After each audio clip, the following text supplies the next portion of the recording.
За 3 години општина Виница донела урбанистички планови со површина од речиси 610 хектари. Најголем дел од нив, или околу 490 хектари, се однесуваат на генералниот урбанистички план кој претрпе измени и дополнување минатата година. Направивме промена на генералниот урбанистички план со цел полесно и побрзо да ги носиме деталните урбанистички планови во градот.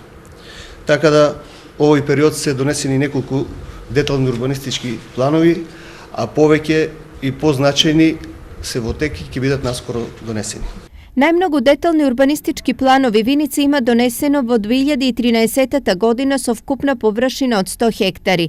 Еден од нив е урбанистичкиот план за село Јакимово, кој е единственото село со урбанистички план на територијата на општина Виница. Сепак, уредувањето на земјиштето со документација е одврвен приоритет на општината, па минатата година се донесе општ акт и за село Трстија. На донесување на детални урбанистички планови годинава ќе работат и општините Карбици и Пехчево, зашто без уредување не може да се користи просторот на планскиот опфат на општините.